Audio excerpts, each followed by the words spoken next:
Good evening. Happy Friday. We have made it to Living Waters, falling deeper in love with God's Word, and I'm one of your hosts, Lauren Cruz. And I am Stephanie Pavlantos. Thank you for joining us, and Shabbat Shalom. Shabbat Shalom. Okay, Stephanie, do I have you on the right side? Yeah, we're good. good. Right side. We've shared everything. We've shared everything. Okay. We have a few things we have to do each evening just to get set up. So it's okay. I'm going to try to get situated here. We're the producers of our own show. We are. We do. So we don't have someone in the background hitting buttons and getting things ready. So and when I went to start, I realized we put our intro and outro at the top, and when I took us off, I went, oh no, I didn't move everything. So I'm looking really quick to find. I was going to do that too when I realized. We started talking. Kind of That's okay. Well, we made it to Friday, and we are almost done with Romans chapter 10. We are still working through it. I think we only have like 3 or 4 verses left. Not very much. Yeah, I think we ended for Romans 10:10. So we have a few, but they're not long verses. So. Okay. I think we go to something like 20, I think, or something like that. So not too far there. I think we can do this. 21. So it's not. I think we can get through it. We'll see. Okay, let's see. She did say that she had a sneak peek of chapter 11 and she liked it. So we'll see how far we get tonight. All right. So if you have a Bible, you are welcome to join us. We're just on Romans 10, and we're just really going verse by verse. We're doing a really in-depth exegesis, and we are using a commentary called Torah Class Romans Real Bible Studies, and it's by Tom Bradford. Yeah, Tom Bradford, and what's the name of his ministry? Seed of Abraham. Yeah, the Seed of Abraham, and he does have a website, and they've got a marketplace and everything in there. But we've been going through this, and it's good. This is definitely going to be a book that I keep and hang on to as a reference because there's a lot of information in here. Yeah, there is. I think it's a good book to have. Mm-hmm. I think it explains so much. If I could just review, but not really review, but just all these times that I've read this, and then he makes this kind of almost an outlandish statement, and then he follows that with "heaven forbid" or "may it not be," whatever your scriptures say. And but that's the straw man. And then what follows is Paul. So the straw man makes this point or makes this careless remark, whatever type of thing. And then Paul always answers in the absolute negative. No. Heaven forbid that be true. So I think it's really important to note that and to really be sure people understand that, because when the straw man is talking, people are saying, oh, well, Paul says this.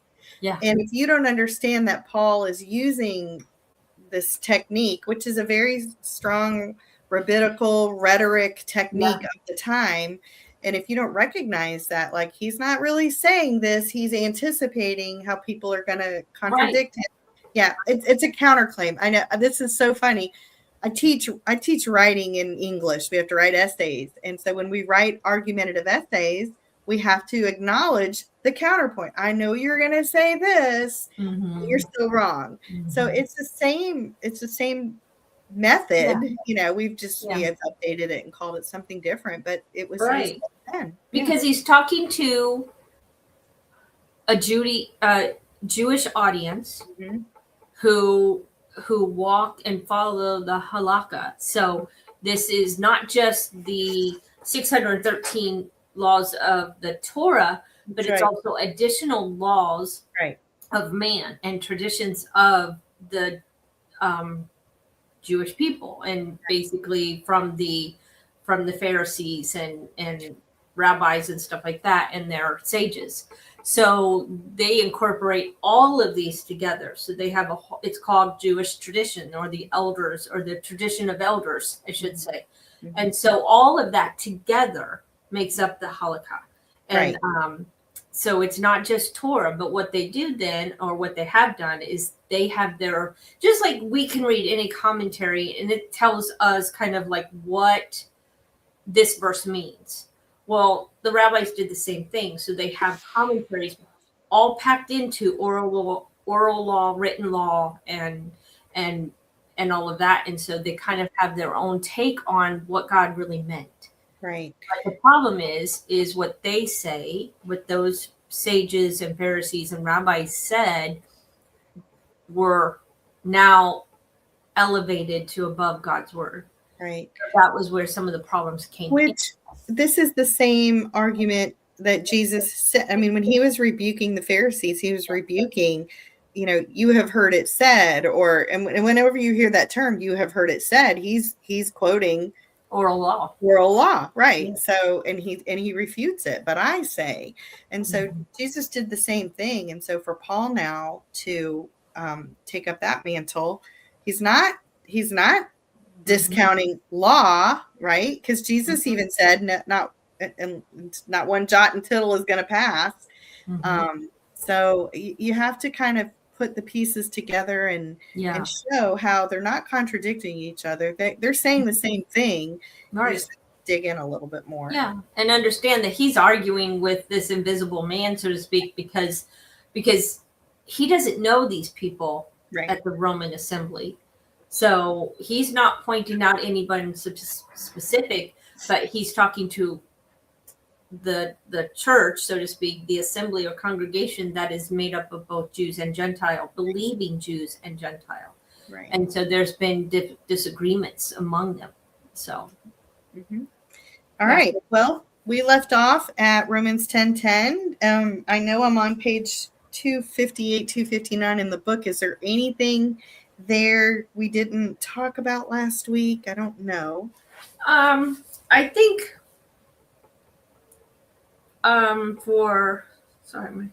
my computer is beeping.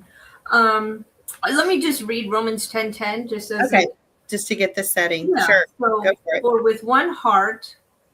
with the heart one goes on trusting and thus continues towards righteousness, while with the mouth one keeps making public acknowledgments and thus continues towards deliverance. And I think that is this where he was talking about, we were talking about basically Deuteronomy and John, and if you really believed Moses, you would believe me because he wrote about me. So we talked about that last week. A little tiny bit. I think, I don't know that we got too far into that. I think we may not have, but we had, and then in Matthew 7. So these are some of the scriptures he brings up. Right. And we were talking about when he says Moses, if basically, because if you really believe Moses, he's actually referring to the law of Moses. If you really believe the law of Moses, you would believe me. Right. Because what did Moses write? Write about? He wrote the Torah. He wrote the Torah. Right. And but if you don't believe what he wrote, how are you going to believe what I say? And that is the $24,000 question, because we still deal with that today. You can't, Jesus himself said, you can't believe in one and not believe in the other. You have to believe in both. If you believe in Moses, then you have to believe Jesus. If you don't believe what Moses, then you can't believe Jesus. Then, that's right. So, yeah, and the reference that she was reading was actually John 5:46 and 47. So if you want to go look at that. Okay, then she's got I don't know, Romans 10:10, it says, while with the mouth one keeps on making public acknowledgments and thus continues toward deliverance. And he's kind of backtracks a little and then includes verse 9 to go with that. But he's saying in verse 9, Paul says that in order to be saved, we have to acknowledge that Yeshua is Lord. Simple enough. But what does it mean to Paul that Yeshua is Lord? And so he is Yeshua. He is master. Is he Yeshua? Is he master? Is he the boss? Is he the activity director? He's got all that. But he is using the Hebrew word Adonai that was there before. Because we say he is Lord. But that word Lord has replaced the word Adonai in the scriptures. And so when he's saying he is the equivalent of the Hebrew word Adonai, Adonai is a term that you use for God. So You have to say, if you believe, then you believe that he is God. So that's kind of the point that he's kind of referencing when he gets to 9 and 10. Yeah. And he makes a comment. Where were you reading? I didn't see it. Page 261. Oh, right okay. Right underneath Romans 10. Yeah, because I had a few things. One of the things that I have on 259 was, first we learned that zeal for God does not equal or necessarily result in salvation. Did we talk about that at all? We did talk a little bit about that before. They were they had zeal for God. They were, and we talked a little bit about how the rich young ruler came to him and said, how can I be saved? I followed everything since birth. He had zeal for God. So yeah, we talked a little bit about that. Okay.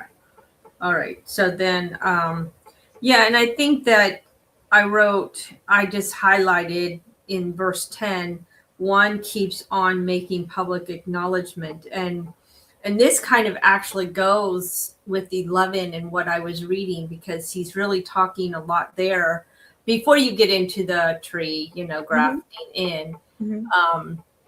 He was really talking, he actually mentions how we have not defended the Jews. Rather, what we do is, and we don't defend, our faith and stuff. And in defending our faith, we don't defend the Jewish people and God's promises to them. And I think that, he's making a point that we keep on making public acknowledgement. And that's what we should be doing with our mouth. And he had this whole thing what David Stern had written, like, where were the Christians when this was happening, when this was happening? Christians kept silent. Christians didn't speak up. Christians didn't help, because we basically side with Palestine. We side with, all sorts of people. And I hear even a lot of people in the Hebrew roots or stuff like that basically saying, they actually become a little anti-Semitic because now we're better than them, But if God can cancel his promises or renege on his promises to the Jews, then he can do it to us. Yeah. And I think, and he makes that point in this book. And I think that's a big one we need to keep in the forefront. Because if you're telling us that Torah's gone or Israel doesn't matter anymore, or then or he broke the covenant, doesn't matter anymore, then you're saying there's a risk that any promises that he's made to us are also null and void,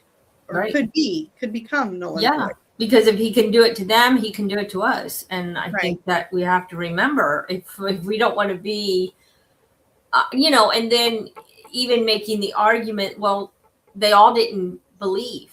Well, there are a lot of Christians a lot of Gentiles who don't believe. So if we use that standard, that there were only a few that believed, or only, say out of, whatever, let's just keep it easy, 1 million Jews, there's only, 10,000 believers. Well, we can make the same argument today that most people sitting in churches are not real believers. I was just going to say, it's not even Gentiles, it's the church.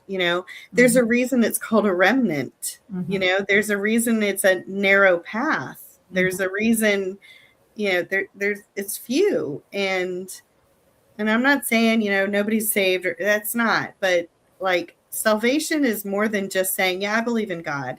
Like there's a responsibility to covenant as a part of that relationship. Yeah. And he wrote on 256, I just remembered when you said that, but trusting is the first sincere inner belief in the nature and character of the God of Israel, and a second sincere outer belief that is confirmed by proclaiming this belief in public. It means confessing. So, so there's an inner belief, and then there's an outer belief to prove the inner belief. So I'm just playing the devil's advocate here. Everybody within the church will say, it's grace, there's no works. But I think they would agree that there is expressing the gospel. Everybody gets hung up on Matthew and the Great Commission and, go forth and make disciples.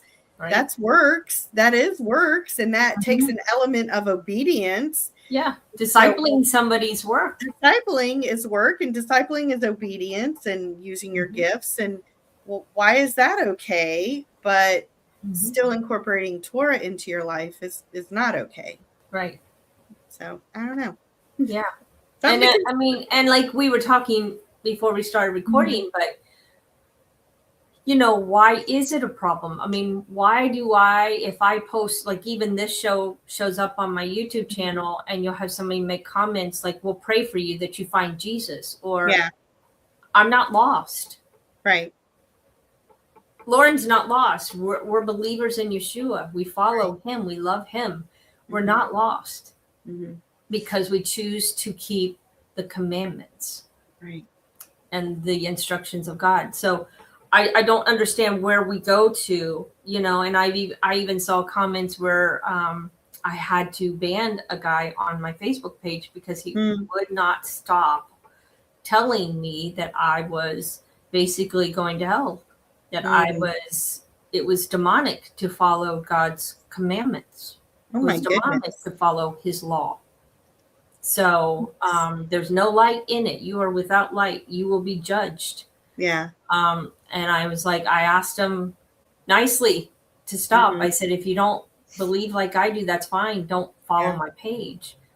My group, because this was a different group.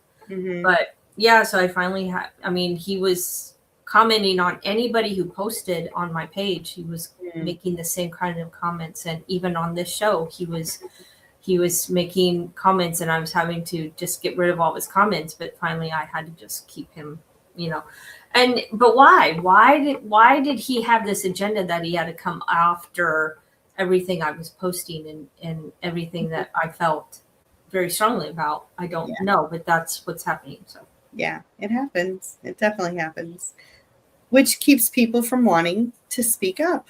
Yeah. Which, the fight with people is part of the reason why it's very difficult to share the gospel. Yeah. And it's becoming more and more combative. Yeah. And I saw somebody, and I know we need to get to it, but she said, I saw a video, and she was like, if you see the division that's part of our world today, she goes, this is exactly what Jesus told us would happen. He said, I did not come to bring peace. I came with a sword. And he goes, and she's like, this is exactly what Jesus was telling us, because people, as we get closer to the end times, are going to choose a side. And everything you see in Revelation is people choosing a side. Are they going to follow the Messiah and God the Father and be righteous? Or are they going to follow this beast system and go after lawlessness? So we're already lining up. I think of because I'm a biologist, so when a cell starts to divide, the DNA lines up and copies itself, and it lines up in the middle of the cell, and then it starts pulling apart and going to the polar opposite side of the cell. And that's kind of what we see has been happening for probably 20 years. Right. We were kind of all lined up, and I remember as a teenager, no one fussed over all this stuff. No. We fuss, and we're pulling away. We're polar opposites. So that's my little thing. But anyway, I think it is part of the end times progression of our world. Yeah, not just our nation, our world. Sadly, I do believe. All right. We are at Romans 10, verse 11, or do you want anything else on page 262, 263? There was a lot I had highlighted on those two. I did too. I think this one thing I just had a star by on 263. Okay. Go for it. I had almost that whole page underlined. Yeah. He said, Paul differentiates Yeshua from God the Father. And Paul does not see Yeshua as God the Father. And then he likes to quote this one guy, C.E.B. Cranfield. Yeah. Paul intends to communicate that Jesus is Lord, meaning that Yeshua shares the name and nature, holiness, and authority, power, majesty, and eternity of the one and only true God. Because he's making, I thought it was interesting because he uses, and I didn't, it's a long thing to go into, but I won't get into it. But he actually uses Jesus is Lord, meaning Jesus is master. And then he also uses Jesus is Messiah. Mm-hmm. So he uses both of those phrases within kind of two different ways to approach him, or I don't want to say two different things. That's kind of a vague word, but he goes in to explain the differences between having him as master and having him as Messiah. Mm-hmm. And then he'll say Jesus is like Lord, and that is Yehovah. Yeah. Yod-Heh-Vah-Heh. So, but he's making a point to talk about both the Father and the Son. So, so anyway, I thought that was interesting saying. Yeah, it says, but for Judaism in Paul's day, such a possibility would be controversial. However, the idea that the Messiah of Israel could be both human and divine is something that modern Jews say is idolatry. Yeah. That's kind of why they think, when they consider Jesus and God, and they think Christians are idolatry or what, because they think that's a plural God. Yeah. It was accepted by a significant segment of mainstream Judaism in Paul's day. So yeah, and he ends that with, to be clear, Jesus is Lord versus Jesus is Messiah are two entirely different things. Yeah. Paul sees Yeshua as both. Both, right. And part of the argument for Paul is to convince them of the same. So, all right, Romans 10:11 through 13. Again, we're going to do this in the Jewish, what is the name? It's the Complete Jewish Study Bible. Okay. For the passage quoted says that everyone who resists his trust on him will not be humiliated. That means there are no differences between Jew and Gentile. Adonai is the same for everyone, rich toward everyone who calls on him, since everyone who calls on the name of Adonai will be delivered. And like sprinkled within there is a pretty good chunk of quote of the Old Testament. So again, you have to understand Paul is using the Bible to defute the straw man, but then also he pulls out the Bible to be part of the straw man. So this is actually from the book of Joel. There's a few little quotes in there, and it's Joel 3:5, and then also verse 2:32. And the part that he's quoting, and it says, "Among the survivors, those will be whom Adonai has called." So it's a little different, but it's a reference that they would have recognized. Yeah, and it says at that time, whoever calls on the name of Adonai will be saved. And so he has three different quotes there. Rest his trust, him will not be humiliated, and then everyone who calls. So so it's interesting how, because the writer of Hebrews does the same thing. I don't believe he's Paul, but that's beside the point. So he does the same kind of technique, and it's probably someone who learned from Paul. That's how I see it. Because he also quotes and will put in bits and pieces of the Old Testament within Hebrews. A lot of it, actually. Right. Okay. So he just says this equates to what Christians call Armageddon. So while in this passage from Joel 3:5. The Joel passage, Joel passage is what we call Armageddon, is a reference to. Yeah. So while Joel on the surface applies this to Israel, Paul says it means that and something deeper. So he's using the, what is it? Dresh method. Dresh. Yeah, I put that in there, and then somebody else said it's some different in another study. He says it. He says using this rabbinical method is Dresh. So it's a method of Bible interpretation. So it applies not only to Israel but to all human beings, meaning Jews and Gentiles who call on the name of God will be saved. And that's, I think, what people don't realize is that when you go back, the book that we did, the Feast of the Lord and the Return of Jesus. Remember that book? Mm-hmm. It was really good, and I think we can both recommend that. Mm-hmm.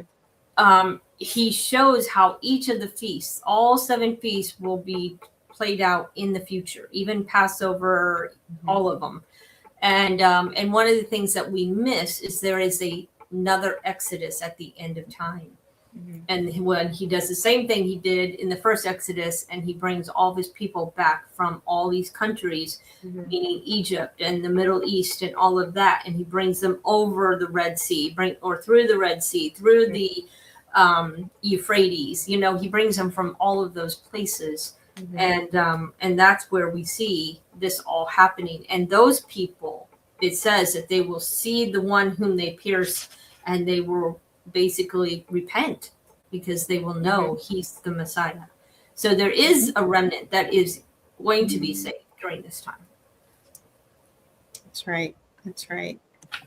So okay, go for it. I was going to say Romans 10, 14 through 15. Mm-hmm. This is a straw man talking. I was just going to note that. Yeah. So we're going back and forth. Paul's making a point, and now the straw man has another point. And the straw man is also using scripture to make his point. Yeah, so, and you'll hear the word "they" at least 5 times. So keep that in mind. So. Okay, and so think of it. He's asking a bunch of questions. Okay, but how? Because the last thing we heard is they need to hear. They need to hear. You need to speak it. You need to talk about the gospel. Okay, but how can they call on someone if they haven't trusted him? And how can they trust in someone if they haven't heard about him? And how can they hear about someone if no one is proclaiming him? And how can people proclaim him unless God sends them, as the Torah puts it? How beautiful are the feet of those announcing good news and good things. And I can say this has always been read as Paul is being, like Paul is using this to really show that we need to spread the gospel. And Paul is actually saying, all right, listen, how are they ever going to hear if no one brings it? And so he's talking, Strawman is talking about they. So who is going to be they? Who are they? And who are they addressing this to? So he says that he sees it the Jewish members of the Roman congregation. Yeah. So so yes, people need to hear the gospel. Yes, people need to hear about Messiah. Yes, people need to call him Lord. But also, this is very specifically being written to the Jews in Rome. And then and then in 16 and 17, now he answers. So this will be Paul answering these questions that the straw man posed. Right. And it's very interesting because, like we said already, you have to keep those two separate. And I remember even hearing somebody reading a comment that somebody took out of Acts when James is making a point about something. James and Paul are talking in Acts 21, and she actually took one of the things that James says to use as a reason that Paul doesn't teach the law anymore, that he said it was no good. And she totally took those verses out of context and used them as an argument. And because what James was saying was, this is what people are saying about you. And she took it as that is what Paul is teaching. Yeah. And so, we have to be careful about doing stuff like that, taking things out of context and not understanding who's talking and what they're talking about. Right. So I want to read this because he tells us a little bit, like, this is the straw man firing back at Paul. This is the straw man asking these questions. And this is the conclusion of what was just said. It says, the straw man is making this point. If Israel really has rejected the true Messiah, then Israel can't be held accountable for it, because then God's at fault, because God didn't explain it to him. Right. So now Paul fires back at the straw man, and he says, Romans 10:16, the problem is that they haven't paid attention to the good news and obeyed it. For Yeshua says, Adonai, who has trusted what he has heard from us. So that's the straw man's like, we haven't heard how if nobody sends us, and God, you can't hold us accountable because God never explained this to us. And then Paul's like, no, actually, you've heard. So yeah, and he says Paul's rebuttal to the straw man is that the problem was not that Israel didn't know about the good news. right. The good news was delivered to Israel, but they paid no attention to it. Right. Right. And he goes on to quote Isaiah 53. Yes, And of course, everybody knows. But from what I understand, the Jewish people, even to this day, think that Isaiah 53 is about them, Israel. And so the rabbis tell their students, you can't understand this, don't read it, because you can't understand it. But this is all about anybody out there. If I say Isaiah 53, you know exactly what I'm talking about. And this is, he was wounded because of our iniquities, crushed because of our sins, you know. So and I like how this puts it. He was wounded because of our crimes, crushed because of our sins. The disciplining that makes us whole fell on him, and by his bruises we are healed. So that's the complete Israel Bible. So I want to go. And all like sheep we've gone astray. We turned each one to his own way. Yet Adonai, yet God laid on him the guilt of us all. So if that is Israel, then how can Israel be talking about their sin being laid on themselves? That doesn't make sense. Yeah. No, but he actually, I've heard it before, and then he even says it in here that Israel, they do believe that this is about Israel. So, but it's interesting, but that's why they don't study this passage. That's why they don't, because it's obviously talking about somebody else.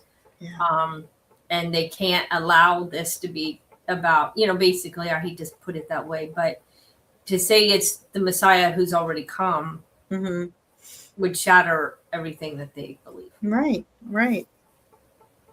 Okay. Anything else on 266, 267? Nope. Okay. He continues. He's continuing on because he's got like about 3 verses that he's refuting the straw man with. So this is Romans 10:17. So trust comes from what is heard, and what is heard comes through the word proclaimed about Messiah. I'm going to go ahead and read it.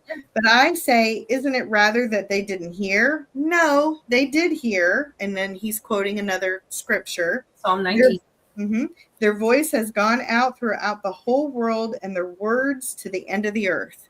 So they've heard. And that is a direct quote of David in Psalms 19. And so he says that Paul deals with an intermediate step between the good news being spoken and it being believed. So that is, the message must also be heard. And here we think of heard. The Hebrew word for heard is Shema. Shema means to listen and do what you hear. Right. So faith in Yeshua comes about by hearing the message of the gospel and doing. So that's important. That's important. Yeah. And then in 18, the straw man responds to Paul's last comment and insists that the part of the problem of Israel not accepting Yeshua is that Israel didn't hear the message, because that first part you read in 18, but I say, isn't it rather that they didn't hear? So that's the straw man. Right. And then Paul says, no, they did hear. And that's why he quotes Psalm 19, because I mean, I wish I could not find the verses, but find exactly what the voice has gone out to the whole world, and the words. Well, it says, so this is Psalm 19. It's pretty. It says, every day it utters speech, every night it reveals knowledge. Without speech, without a word, without their voices being heard. And then here's the line. Their line goes out through all the earth, and their words to the end of the world. So he's talking about the heavens declare the glory of God, and every day it utters speech. So Paul's going back to the same argument that he used at the beginning of Romans, that even nature, the moral law has even been explained by nature. They've heard. And if the heavens declared, so this, I'm just going to give this a nod to I can't. Oh, my brain just died. Milford, Shauna. Oh my gosh. Oh, Shauna Milk. Yes. Memphordine. Yes, Memphordine. Like, my brain just died. And she has, I mean, we haven't really we did her book where the entire gospel and the whole story of Messiah is written in the stars. And so David very well could have spent a lot of nights out under the stars, and he totally understood the story that was being told. So, and it goes out throughout the whole world, and their words to the end of the world. So that's definitely the reference there. Yeah. So, and you have to understand too, and I didn't realize this, but the end of 19 says, "May the words of my mouth and the thoughts of my heart be acceptable in your presence, Adonai, my rock and redeemer." And that rock and redeemer is the Messiah. Yeah. When he writes that, it is talking about the Messiah. Yep. He made a little comment here. I don't want to be redundant, but he does say, he's saying Israel did hear the gospel. They did hear it through the awesome reality of God's creation. So, and he's talking about, so that's good. Yeah, same. He's going back to the same argument that he made just a few chapters earlier. And in these verses 19 through 21, he quotes a lot of Old Testament again. Very much so. Yeah. All right, Romans 10:19. But I say, isn't it rather that Israel didn't understand? That's the straw man again. The straw man. He's going back and forth and back and forth. And then I will provoke you to jealousy over a non-nation, over a nation void of understanding. I will make you angry. So that is Deuteronomy 32:18 through 31. Yeah, and we find the updated version of that, so to speak, in Romans 11:11. So Paul basically says the same thing, but go ahead. So, you want me to read the next one? Or if you want to read it out of Deuteronomy 32. Yeah, I didn't have it highlighted. Oh, I do. I did that one. So it's arouse jealousy with a non-God. Go ahead. Yeah. They arouse my jealousy with a non-God, so a false God, and provoke me with their vanities. I will arouse their jealousies with a non-people. So it's the play on words there. You get a false God, and you arouse my jealousy with the false God. So now I'll get people that you don't even consider people. Non-people. Non-people. You don't even consider these nations like you. So I'll arouse your jealousy with non-people or Gentiles and provoke them with a vile nation. So now he's like, okay, so fine, I'm going to have that nation turn on you and that kind of stuff. So he says, my anger has been fired up. So he's not messing around here in Deuteronomy 32. Definitely. But it says this is a messianic passage. Notice how it begins speaking about the rock and ends with speaking about the rock. So at the very you says the rock who fathered you. So I was just going to say that. You go ahead. I was just going to read the same thing. So go for it. Yeah. And then at the end, he says, for your enemies have no rock like our rock, capital R, even they can see that. So the rock is a biblical word that has to do with the Redeemer and redemption. So that's good. That's good stuff because, I don't know that I knew that. Of course, we know he's the rock, he's the foundation, he's the cornerstone. We think about that all the time, but now applying it to Old Testament, I didn't do that mental leap in my own mind. So, let's do Romans 10:20 and 21. Moreover, Yeshua says, boldly says, I'm sorry, it's Isaiah. You're right. Isaiah.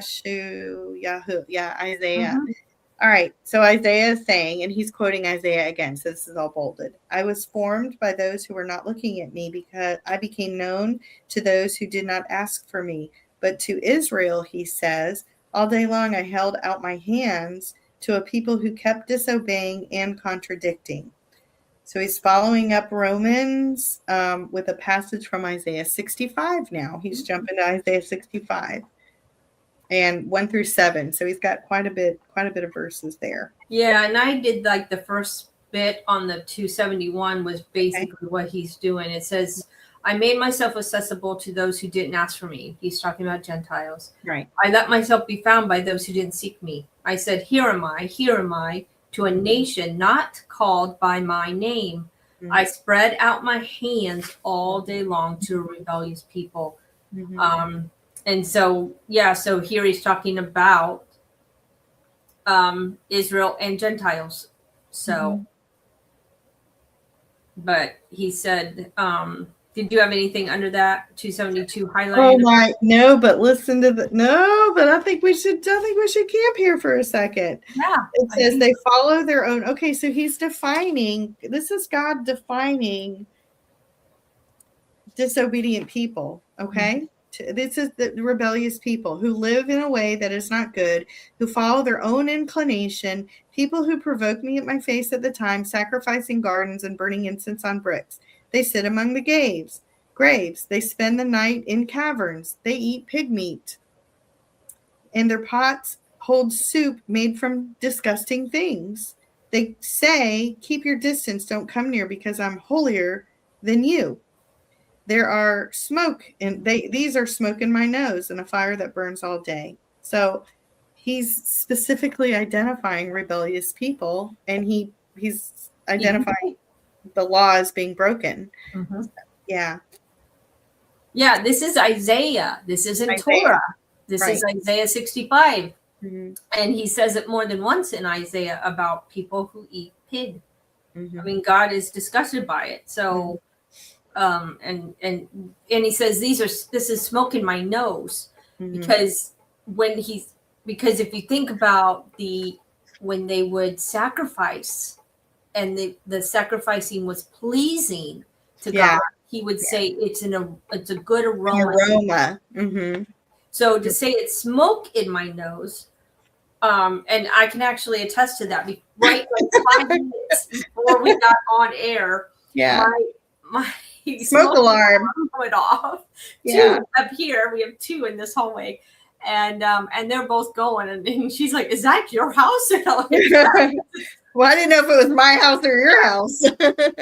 That's how loud it was, though. Yeah. I couldn't tell whose house it was. Yeah, it was because it's right outside the store over here. Mm-hmm. And so what had happened is 2 hours ago, I had put a log in the fireplace, mm-hmm. but it didn't catch fire because there was nothing in there to ignite it. So I just kind of left it. Well, after 2 hours, apparently it started just smoking.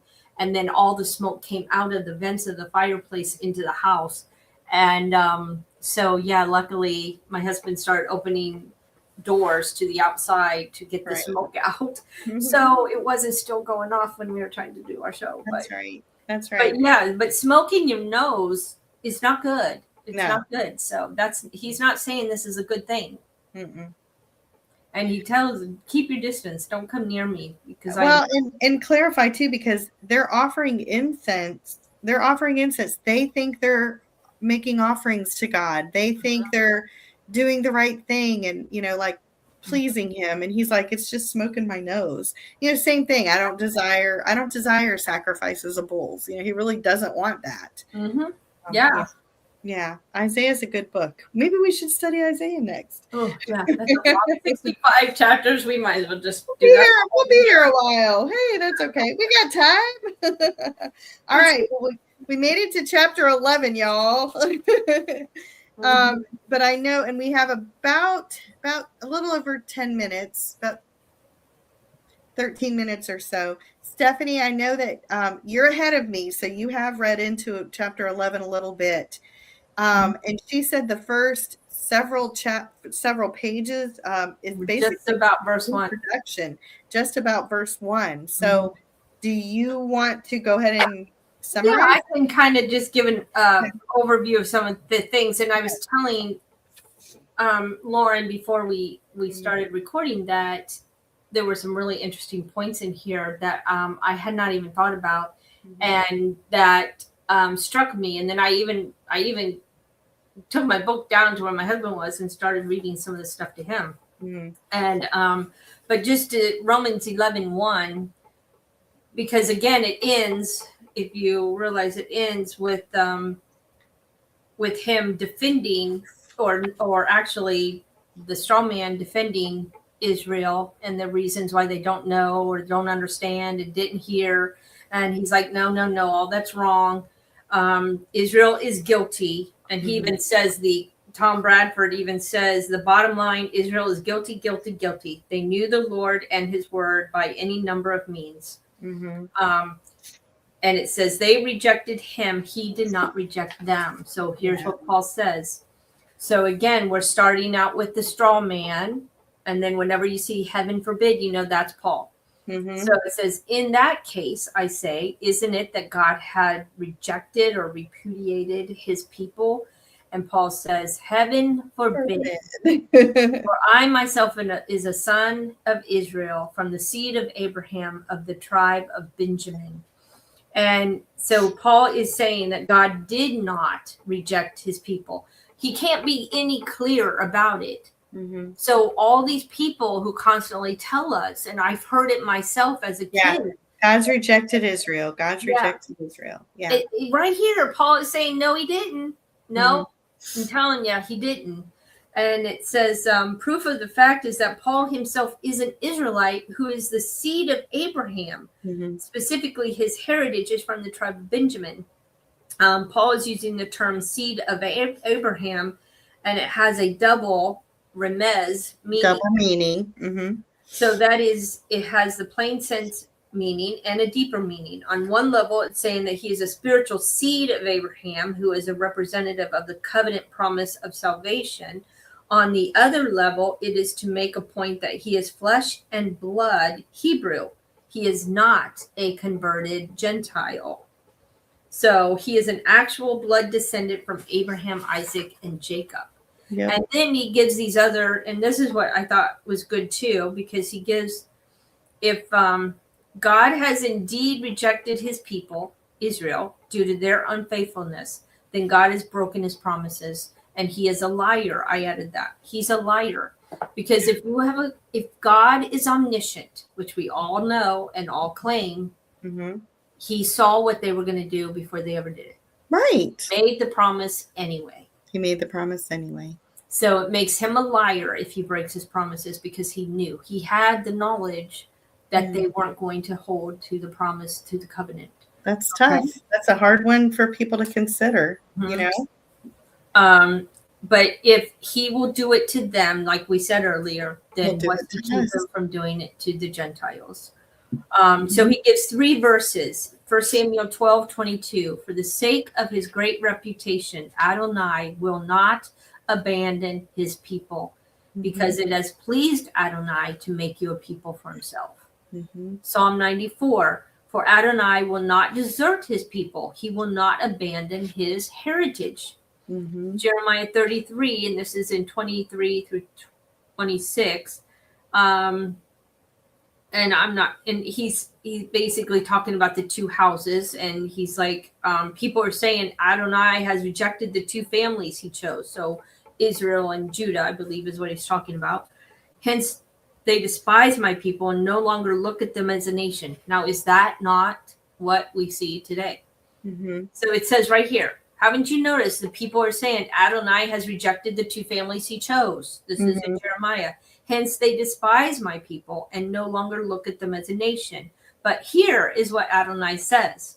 If I have not established my covenant with day and night and fixed the laws for the earth and sky.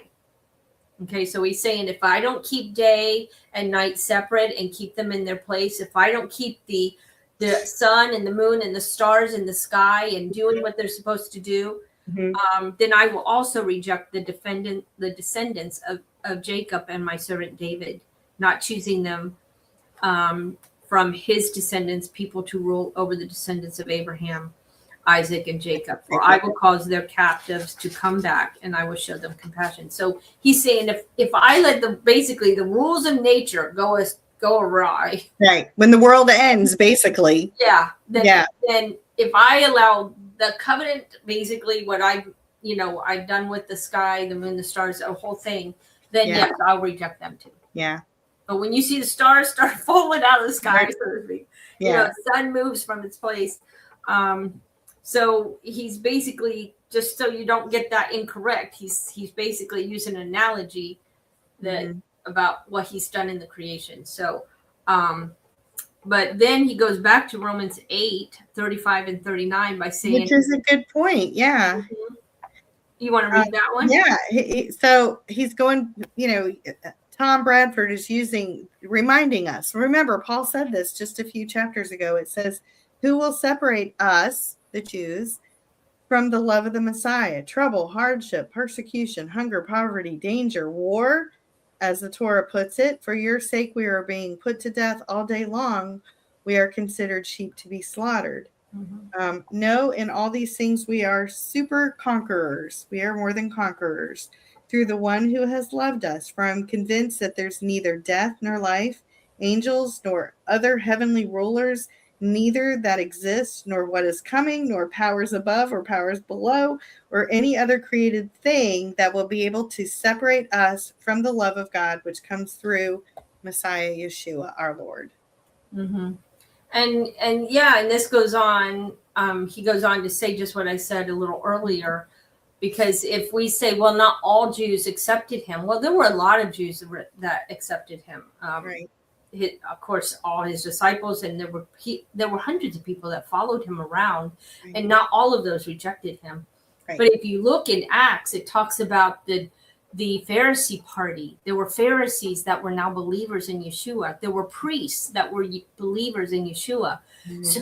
So if we discount all those people and say, well, because the majority didn't accept him, then he rejects all of Israel. He can say the same about the Gentiles, because there's countries after country after country. The majority of Gentiles have rejected Jesus. Yeah. If you look at the world. Yeah, look at the communist countries. They've or the Muslim countries. Yeah, Muslim countries. Yeah. So we can't make that argument. It doesn't stick. Yeah.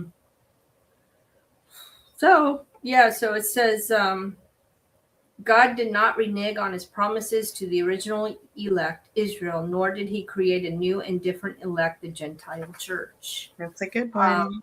So then he gets into, there's like so much good stuff here. I hate to jump over it, but I'm going to jump over to 279 because I think we don't have much time. Okay. We'll go back and talk a little bit more about those things we're jumping through quickly. Yeah. Okay. But this is a good point, and this was like the best point when I finished this part that I thought was good. So David Stern was a Messianic Jew, and I believe he wrote the complete Jewish Bible. He published it. So let's put it that way. And he said well, let me just back up. He says in Romans 11:11, in that case, I say, isn't it that they have stumbled? Again, this is that straw man, with the result that they have permanently fallen away. And Paul says, heaven forbid. This is Romans 11:11. Quite the contrary. It is by means of their stumbling that the deliverance has come to the Gentiles in order to provoke them, the Jewish people, to jealousy. So what is he saying here? Verse 11 explains the why behind God allowing the Jews to stumble over Yeshua or over the rock. It was by means of the Jews stumbling that the Gentiles were delivered.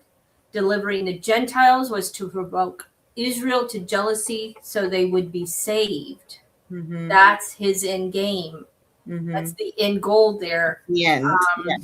So the entire endeavor is circular. So it's going full circle. God used another people who would benefit, but also who would bring the benefit of a saving righteousness in Messiah right back to Israel. Now, the point goes on. He's like, but we have not done a very good job. No, we have as not. Believers, as Gentiles, as the church.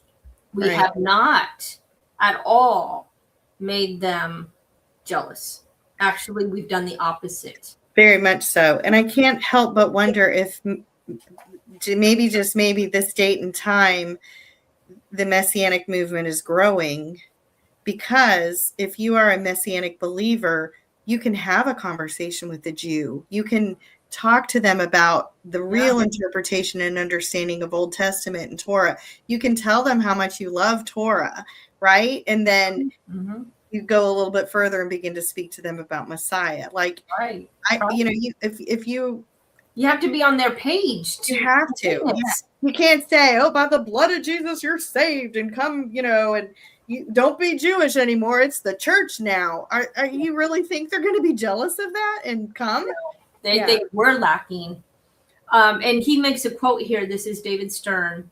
Is there anything about Gentile Christians that would make non-Messianic Jews or Orthodox Jews jealous of them? Yeah.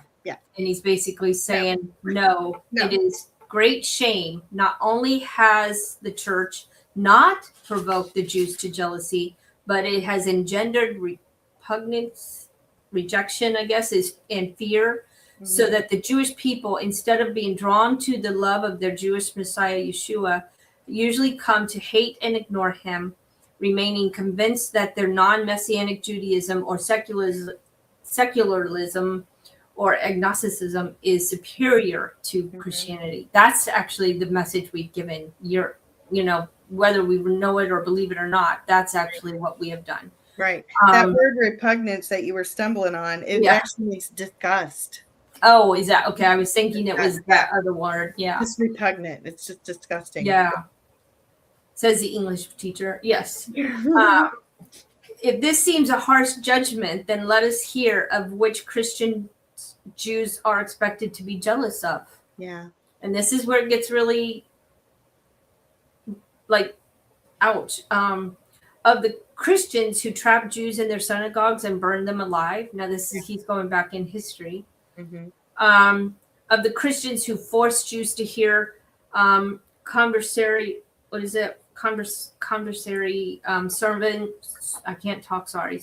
Sermons against their will and expelled from the country those who did not respond. They were made to sign papers that they would no longer keep the feast, keep the Sabbath. If they were made to eat pork to actually show that they had turned to Yeshua. Okay, we're out of time. So this is good. Yeah, so we'll pick up chapter 11 next week and get into it a little deeper. That's okay. It's good stuff. So I want to make sure we give it enough time. Oh no, that's a good quote. Thank you guys for joining us, and we'll see you guys next week. Let me make sure I'm at the right spot for where is it? I moved it to the top. Oh, good Lord, I really did move it to the top. Living Waters outro. Bye, guys. We're late. Bye-bye.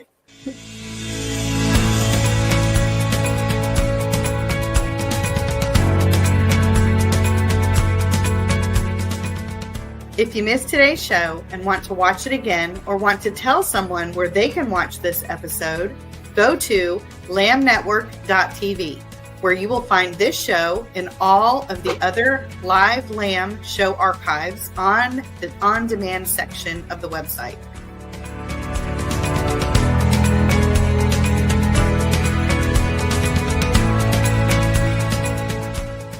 Thank you for watching, and don't forget to tell someone about the Messianic Lamb Network.